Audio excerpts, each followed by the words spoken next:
I've spent most of my adult life working as a forest ranger in the Bitterroot Mountains of Montana.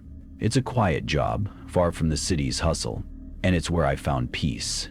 The wilderness is an ancient thing, untamed and primal, but it's also beautiful, especially in the twilight hours, when the mountains fade to shadows and the night creatures begin their chorus. But recently something has changed. I first noticed it 2 weeks ago, during a solo patrol through one of the more remote sections of the Bitterroots. It's a part of the forest that's barely touched by humans. The trees here grow thick, like sentinels guarding some secret. The air is heavy with the smell of pine and the cold tang of the high altitudes. I had set up camp near a small clearing, a perfect spot to rest for the night. As the sun dipped below the horizon, the chill of the evening air crept in, and the quiet of the forest settled around me. The crackling of the fire was the only sound I could hear. That's when I noticed something strange. At first it was subtle, just the faintest shift in the wind, like something moving through the trees. But as the night deepened, the feeling grew more persistent, a feeling like eyes were watching me from the darkness. I chalked it up to being in the middle of nowhere, far from civilization. But even as I reassured myself, the sensation didn't go away. I settled into my tent for the night, trying to shake off the uneasy feeling, but sleep didn't come easily. I kept hearing things, branches cracking, a rustle in the underbrush, distant howls that didn't belong to any animal I knew. It was too human. The calls seemed to echo from different directions, almost as if something was circling the camp. The sound was unlike anything I'd ever heard before. It wasn't a bear. I grabbed my rifle and stepped outside, the cold air biting at my skin. I scanned the area, my eyes darting to every shadow. There was nothing, just the wind and the shifting trees. But I couldn't shake the feeling that something was out there, lurking just beyond the firelight. When I returned to my tent the next morning, I found something disturbing. Enormous footprints. They were massive, the size of a human's, but far too large to belong to any known creature in these mountains. The prints circled my camp, moving just on the edge of the firelight, as if whatever it was had been watching me through the night. I crouched down to examine the prints more closely. The toes were wide, the claws sharp. The tracks didn't look like any bear I'd ever seen, and certainly not a mountain lion. These were different, and they weren't just large. They were unnatural in their size. My heart started to race. The feeling of being watched returned, more intense now. I wasn't alone out here. I had heard stories, of course, tales from other rangers and locals about strange creatures spotted deep in the forests, something big, something primal. People talked about Bigfoot or Sasquatch, sightings scattered throughout the region, but I'd always dismissed them as folklore. Until now, something was watching me. And it wasn't a bear. As the sun set the following evening, I decided to take action. I knew I had to track whatever it was before it got any closer. I set up traps around my camp. Nothing lethal, just snares and tripwires. I didn't want to hurt anything, but I needed to know what I was dealing with. That night, the howls came again. They were closer this time, closer than I'd ever heard before. They sent a shiver down my spine. That deep, primal call, like something half human, half animal. My hands shook as I checked the traps, making sure everything was set just right. But when I turned to look out at the trees, I saw it. A hulking silhouette moving through the twilight. It was tall, towering even. At first, I thought it might be a bear, standing on its hind legs. But this was different. The shape was more upright, more human in its posture, yet far too large to be anything natural. It moved with a strange, deliberate grace, as if it knew I was watching. I froze, not daring to make a sound, my heart pounding in my chest. Then, as quickly as it appeared, the figure vanished into the trees, dissolving into the shadows. I didn't sleep that night. The morning light came slowly, pushing through the thick canopy of pines like a reluctant visitor. I didn't sleep a wink. I barely even dared to move. My eyes were glued to the spot where I'd seen the silhouette vanish into the trees. But no matter how hard I tried, I couldn't shake the feeling that it was still out there, watching me. I wasn't sure if I was just exhausted or if the fear had burrowed itself so deeply into my mind that it was twisting reality. I knew I had to stay focused. I was a ranger, not some kid lost in the woods. I was trained for this. I'd dealt with wildlife before, and this was no different. But it didn't feel the same. I decided to stay put and observe for another day. The last thing I wanted was to rush into anything and make a mistake. I didn't even want to leave the camp, not with whatever it was still lingering out there.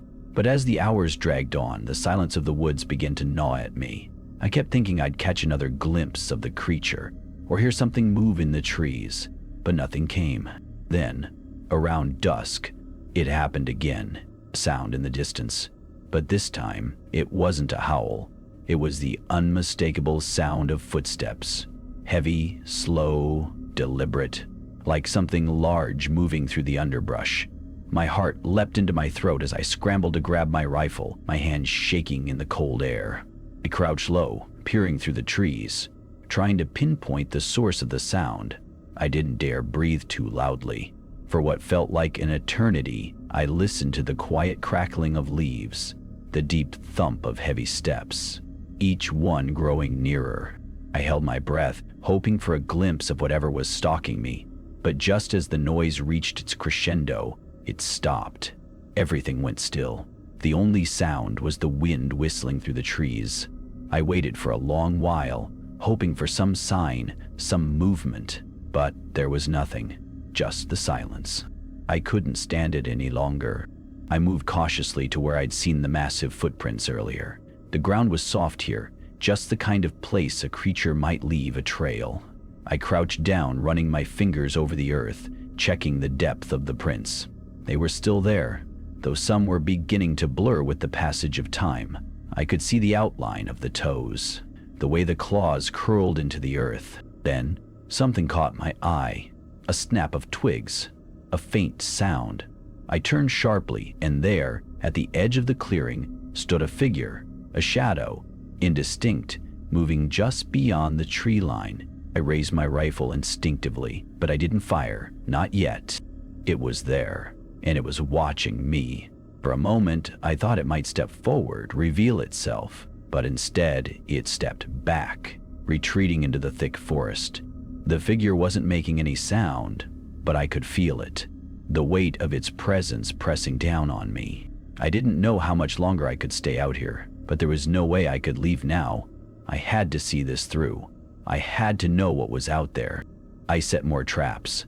I spread out some more food in the open, hoping to draw whatever it was in. Maybe the creature was hungry.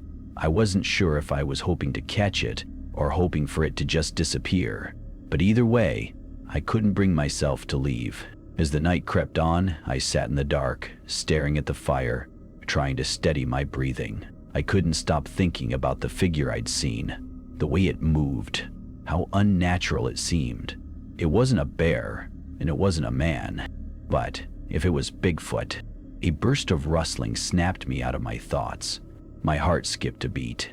I stood up abruptly, gun raised, every muscle in my body tense. There it was again, closer this time, footsteps, heavy and deliberate. The forest held its breath. My skin tingled with the sensation of being watched.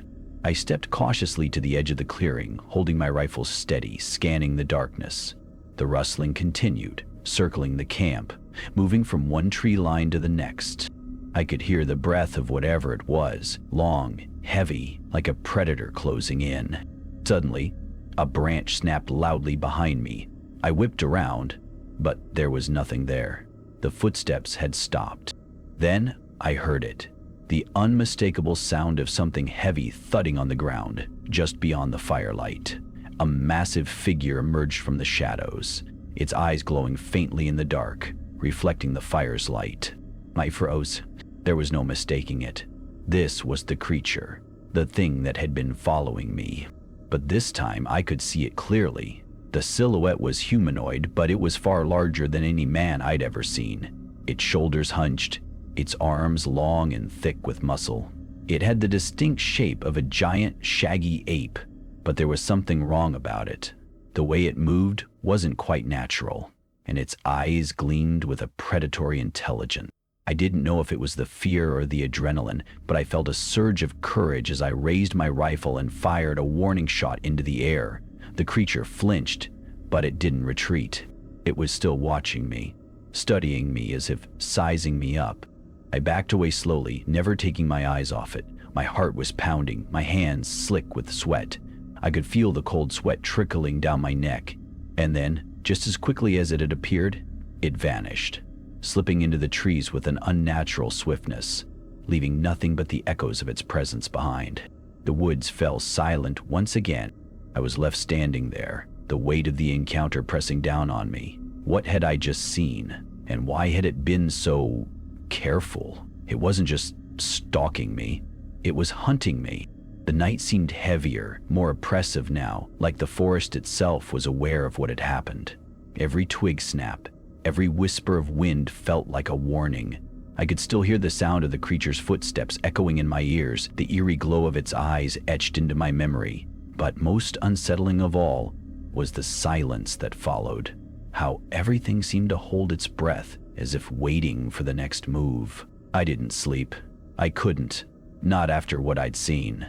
The fire flickered weakly in the center of the camp, casting long, twisted shadows against the trees.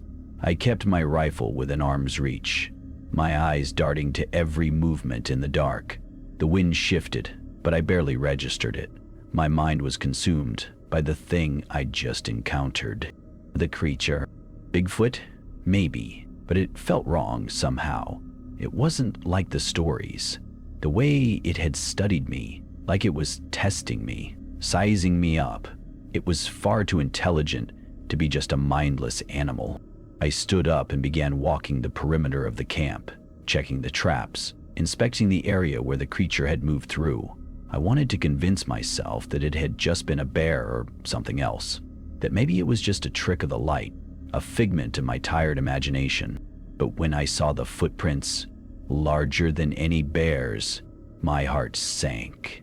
They were fresh, the ground still disturbed from the heavy, deliberate step of whatever had been stalking me.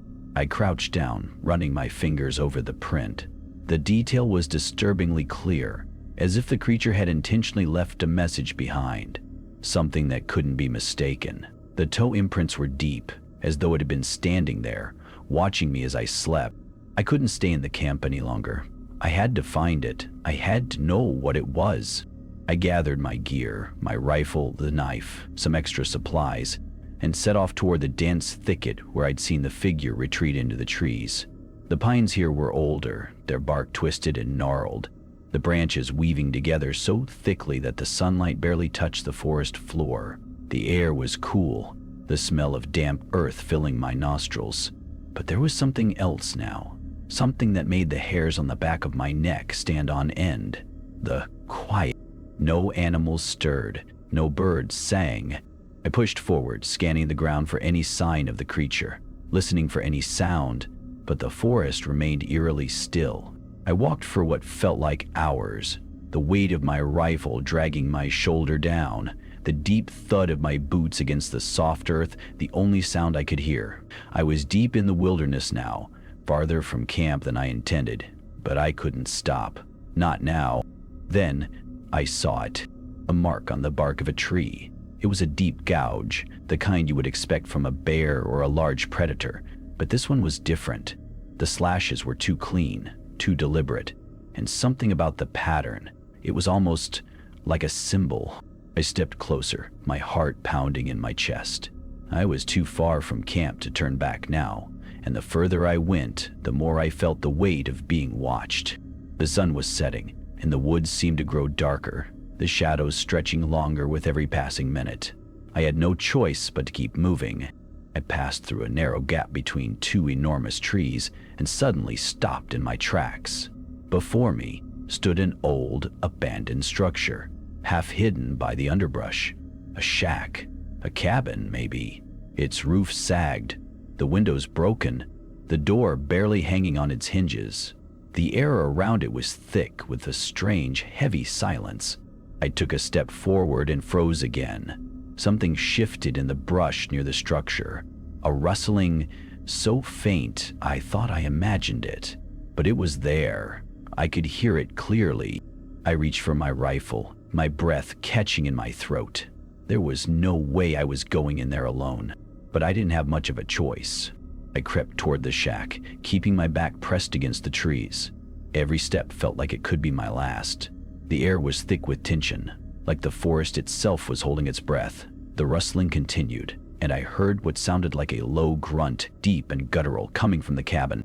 I wasn't sure what I was expecting, but I certainly wasn't ready for what I saw next. The door to the shack creaked open, a slow, deliberate motion, and from the darkened interior, two glowing eyes blinked into the dim light. They weren't the eyes of an animal. They were too intelligent, too knowing. I raised my rifle, my fingers tightening around the cold metal. The creature stepped forward into the light. It was massive, the same hulking figure I'd seen before, but this time it wasn't retreating. This time it was coming for me. It stood in the doorway, its arms swinging loosely by its sides, its broad chest heaving with each breath. Its fur was matted and dark, blending with the shadows that hung heavily around it. And its eyes, those eyes, they were not of any animal I had ever seen. They glowed faintly in the dark, reflecting the fading light like twin lanterns. It stepped forward slowly, deliberately, its gaze fixed on me. The growl that rumbled from its chest was low and menacing, echoing through the trees. I didn't wait. I pulled the trigger. The rifle's blast rang out through the woods, deafening in the stillness. The creature flinched, but it didn't fall. It didn't even seem fazed.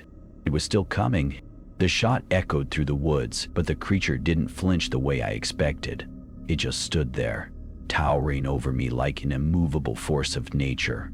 The vastness of the forest swallowed the deafening crack of my rifle, but the creature, it didn't seem to care. The bullet must have hit it, I thought, but if it did, it wasn't enough. The creature took another slow step forward, its glowing eyes fixed on mine. That's when I realized it wasn't coming for me in anger. It was studying me, calculating. I wasn't its prey, not yet. A chill ran down my spine, and for a brief moment, I felt completely, utterly small. This thing was older than anything I could comprehend. It was not a mere animal, not a bear, not a wildcat. It was something different. I didn't wait for it to close the gap any further. My heart pounded in my ears as I spun around and ran, adrenaline fueling every desperate step. I didn't care where I went. I just had to get away from those eyes. I sprinted through the underbrush, not even looking back, my rifle now slung over my shoulder as I crashed through the trees. The branches clawed at my face and arms, but I didn't feel them. Only the pounding of my heart, only the deafening crash of my footsteps on the forest floor. I heard it behind me, the snapping of twigs, the heavy breathing just a few steps behind me. It was there, keeping pace.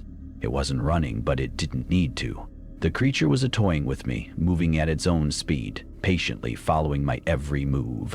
I ran blindly. The sound of its footsteps grew louder, closer. I reached the edge of a cliff, but my feet kept moving. I didn't stop, not until I felt the wind whip across my face, felt the drop before me.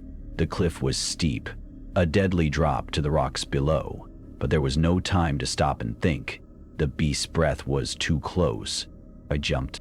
The fall felt endless, like the ground was refusing to meet me. My body hit the rocks with a sickening thud, but I managed to roll with the impact, scrambling up immediately, gritting my teeth against the pain that shot through my legs. I wasn't dead. I wasn't dead yet. I staggered to my feet, my head spinning. I had to keep moving. The creature, whatever it was still up there. It hadn't followed me, not yet. I glanced over my shoulder. The creature hadn't jumped. Instead, it stood at the edge of the cliff, staring down at me, its silhouette a looming shadow against the fading light.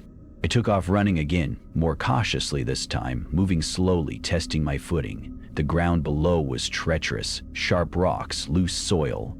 But I couldn't stop. Not now. I pushed through the dense brush until the ground began to level out. until I found myself on a path that led back toward camp. The familiar trail was a relief, but the deeper I went into the forest, the more wrong everything felt. The trees were darker, the air heavier. It was as though the forest itself was drawing closer, closing in. I knew I had to get back to the cabin. I needed to regroup, but that thought was interrupted by a noise. A low growl, almost imperceptible, coming from somewhere ahead. I froze. It wasn't the creature. No, this sound was different. It was something else, something that shouldn't be here. A rustling in the brush, then the crack of a branch, and then soft, shuffling footsteps. Something else was in the woods with me. I turned slowly, keeping my back against the trees as I peered into the darkness. There, a figure, smaller, more hunched over than the creature, but no less menacing. It was humanoid, yet not. Its form was distorted, twisting in ways I couldn't fully understand, the shadows clinging to it like a second skin. I didn't have time to think. My instinct screamed at me to run, to get away from this thing, but my legs wouldn't move. My body was frozen in place, caught in the same paralyzing fear that had held me since the first moment I'd laid eyes on the creature. The figure moved closer, its movements jerky, almost insect-like. Its eyes, no, they weren't eyes. They were just black voids, deep and hollow, locked onto me, boring into my soul. I didn't know how long I stood there. Time had lost all meaning. I felt like I was caught in some waking nightmare, unable to escape, unable to move. Then, the figure made a sound. Not a growl, but a whisper. A voice, deep and guttural, speaking in a language I couldn't understand. But I knew what it was saying. It was telling me to stay and wait. I tore my eyes away, my pulse racing in my throat. My instincts screamed at me to run, to fight, to do anything to break free from the grasp of whatever this was. But I knew it was too late. Whatever had been hunting me, it was here. It was here now. The figure stepped closer, and in that moment, I knew I was trapped. There was no escape. The figure in front of me shifted, its form twitching in unsettling, jerking motions. I tried to step back, but my body refused to obey. Fear had locked me in place. My heart hammered in my chest as its hollow eyes drilled into mine, like it was waiting for something, waiting for me to make a move. The whispers came again, low, rumbling, almost melodic, but there was nothing comforting about them. The voice, if it could even be called that, reverberated in the air, a guttural sound that made my skin crawl. It spoke in that same twisted language I couldn't understand, but I felt the words inside me, cold, ancient, like a forgotten warning. I had no idea what this thing was, but I knew one thing for certain: it was not natural. It didn't belong in these mountains. Then, as though it had sensed my fear, the figure's shape shifted again, its movement smoother now, predatory. Its limbs stretched unnaturally, and the long black shadows that clung to it seemed to coil and twist, wrapping around its body like some kind of cloak. I couldn't tear my eyes away. I didn't want to. Something inside me told me that if I did, if I turned and ran, this thing would chase me down, and it would catch me. Gape could feel its presence, its hunger, filling the space between us. And then it smiled.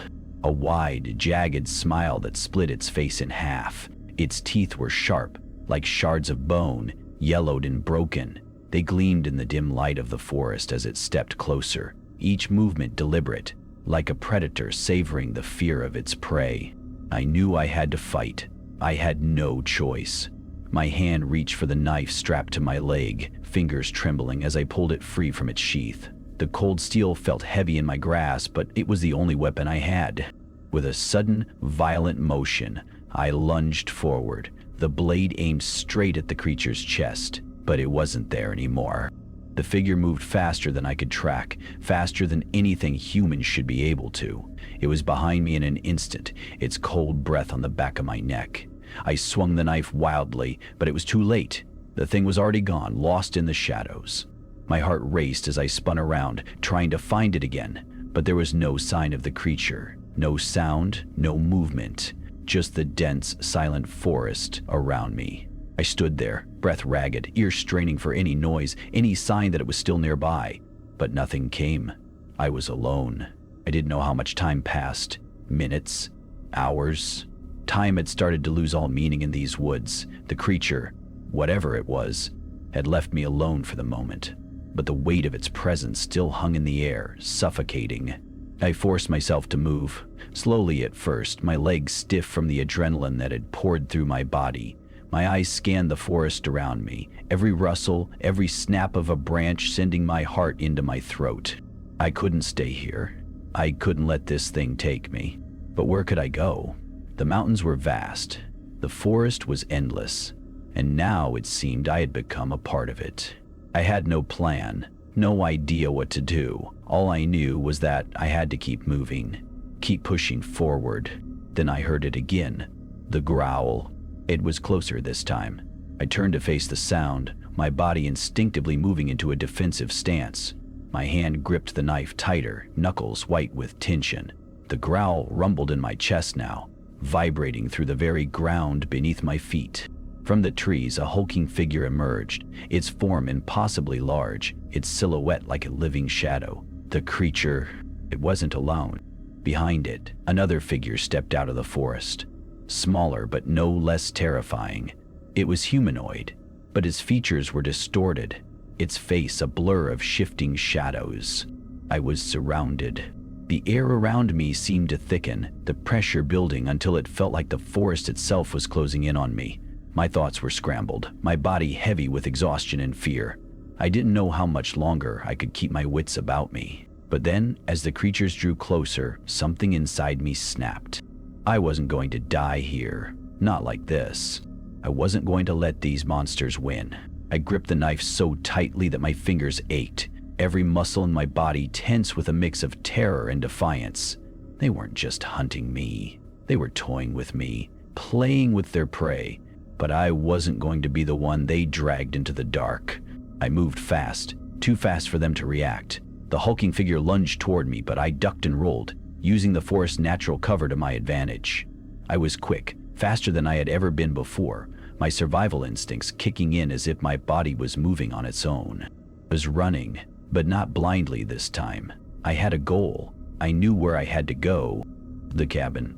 It wasn't much, but it was the only thing that felt safe, a place where I could regroup, where I could get my bearings. It was a long shot, but it was my only shot. Behind me, the creatures growled, their footsteps heavy and relentless as they followed my every move. The ground trembled with their pursuit. I didn't dare look back. I couldn't, but I could hear them getting closer, closer. I was almost there. I could see the cabin's outline through the trees, the faintest hint of light spilling from the cracks in the walls.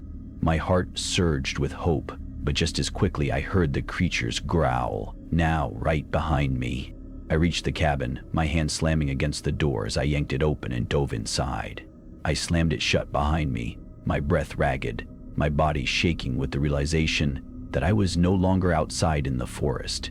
I was trapped, but I was alive. For now. I slammed the cabin door behind me, my heart pounding in my chest, the weight of the silence pressing in like a suffocating blanket. The creatures outside were no longer audible, but I could feel them out there, lurking in the dark, waiting for their next move. I stumbled back, my legs weak, and pressed my back against the wooden wall. I had made it inside, but that didn't mean I was safe. The cabin was little more than a shack, with a few dusty remnants of forgotten souls. There were tattered blankets thrown over a rickety table, an overturned chair, and shelves filled with the smell of mildew and old wood. The place had the unmistakable stench of neglect. Yet, it was shelter. For now, that was all that mattered. I took a few trembling steps deeper into the room, the cabin creaking under my weight. My breath was shallow, but I forced myself to calm down. I couldn't panic. I needed to think clearly, needed to outwit whatever was out there. The creature, or creatures, they were relentless, cunning, and they were playing a game I couldn't afford to lose. I turned toward the small half-moon window at the far side of the cabin, where faint moonlight filtered in through the cracked glass. From this angle, I could see the edge of the forest. The shadows were moving. No, not moving. They were waiting. I slowly sank to my knees, pulling my pack closer. The knife, still clenched in my hand, felt heavier now, like an extension of the terror that had consumed me. I scanned the cabin once more, my mind racing. I had no food, no water, and no communication with the outside world. There was no radio in the cabin, no signal to call for backup. It was just me and whatever nightmares this forest could throw at me. A soft crack echoed from outside, a branch snapping in the distance. Then another. They were circling the cabin. They knew I was here. I slid down to the floor, my back pressed against the wall, listening, straining for any sound. The growls, the howls, the whispers. They all felt so far away now, as though they were being carried by the wind, swirling around the trees. I waited. Minutes ticked by, or maybe hours. It was impossible to tell. My eyes were heavy, my thoughts clouded, but I couldn't afford to sleep. Not now. Not with them out there. Suddenly I heard a noise that froze me in place. A tapping. Not a regular tap. A rhythmic tapping, coming from above, like something, or someone, was knocking on the roof. The cabin felt smaller. The walls seemed to close in. My pulse quickened. I couldn't move. I couldn't breathe. And then it came again. The sound was low, but distinct. There was no mistaking it. It was close. Too close. My hand tightened around the knife's handle.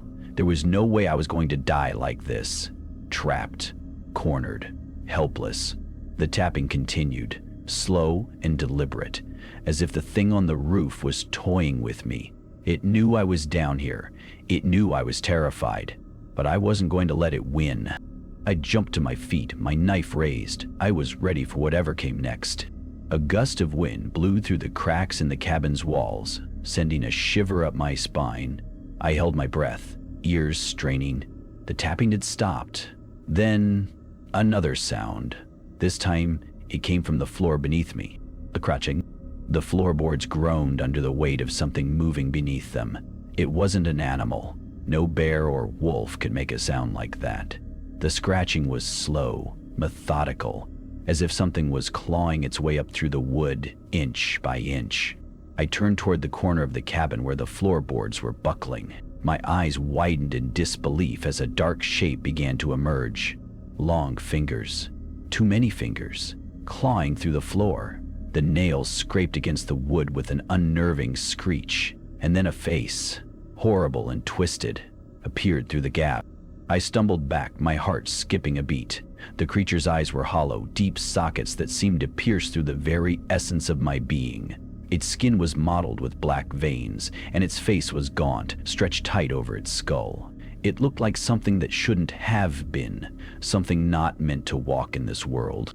I screamed, raising my knife, but my legs wouldn't move. I couldn't run. The cabin had become my prison. The thing's lips peeled back into a grin, its mouth too wide, filled with rows of jagged, yellowed teeth. It opened its mouth, and the air seemed to grow thick, suffocating. The smell that hit me was foul, rotting flesh and damp earth. The scratching intensified, and I realized there were more of them, more shapes clawing at the floor. A low growl rose from beneath the cabin. Then the floorboards gave way with a sharp crack. It was too much. I couldn't fight this. I couldn't win. Suddenly, the door slammed open. A flash of light, a silhouette, then the blast of a gunshot. The creature let out an ear-piercing screech and recoiled back, vanishing into the shadows beneath the floor. The room fell silent. I gasped, too stunned to move, my mind struggling to process what had just happened. Through the door, I saw another figure, tall, broad, holding a rifle in his hands. "Move," the figure said, his voice gruff. "Now!" I didn't hesitate. I ran. I didn't know who the stranger was, or what he was doing here, but I didn't care.